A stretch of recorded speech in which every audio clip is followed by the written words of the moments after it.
আসসালামু আলাইকুম ভিউয়ার্স। আজকে বার নির্ণয় করার সহজ নিয়ম আপনাদের সামনে একটি ট্রিক্স তুলে ধরব। সেই বার নির্ণয় থেকে বিসিএস এবং অন্যান্য সরকারি চাকরিতে প্রশ্ন এসে থাকে। তাই সহজ একটা টেকনিকের মাধ্যমে আমরা বার নির্ণয় করতে পারি। যেমন আজ বুধবার হলে ৬৫ দিন পর কী বার হবে? যদি এরকম প্রশ্ন থাকে যে আজ বুধবার হলে ৬৫ দিন পর কী বার হবে, তাহলে আমাদের প্রথমেই একটা বিষয় মাথায় রাখতে হবে যে ৭ দিনে কি ১ সপ্তাহ।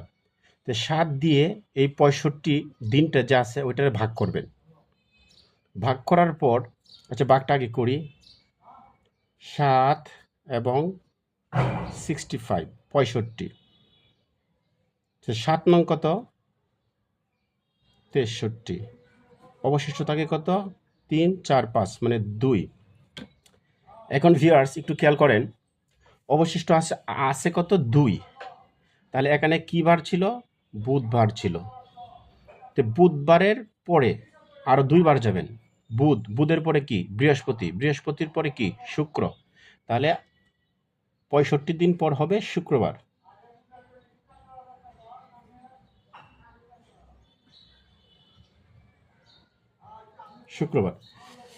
এবং দ্বিতীয় ম্যাটারগুলো দেখি। আজ যদি শনিবার হলে ৮৫ দিন পর কী বার হবে? তাহলে সেম আগের অঙ্কটার মতোই আমরা একটু করি। ৭ ভাগ কত? 85। সাথে এক গড় নেই, সাথে কি? ৭। ১ বিয়োগ করলে ১ থাকে, আর এই দিকের ৫। ৭ রে দেই, ৭ দুগুণে কত?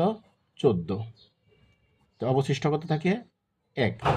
তার মানে এই যে শনিবার আছে, শনিবারের পরে আমাদের আরও একটা বার যেতে হবে, কারণ ১ অবশিষ্ট আছে।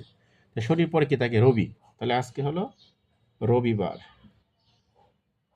তাহলে ৬৫ দিন পর কী বার হয়? রবিবার হয়। পরের ম্যাটারতে যাই। আজ যদি সোমবার হলে ৭৭ দিন পর কী বার হবে? সেম আগের ফরম্যাট। তাহলে ৭ ভাগ ৭৭। ৭ ১১ কত? ৭৭। এখানে দেখেন অবশিষ্ট নাই, 0 আছে। তার মানে এখানে যে সোমবার ছিল এই সোমবারেই হবে। তোর হলো সোমবার।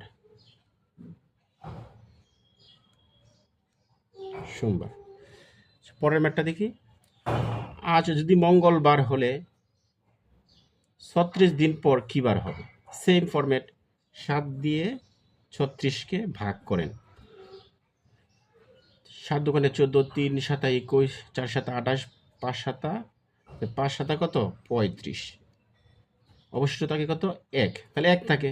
তাহলে মঙ্গলবারের পরে আরও একবার যেতে হবে। মঙ্গলের পরে কি? বুধ। তাহলে বুধবার।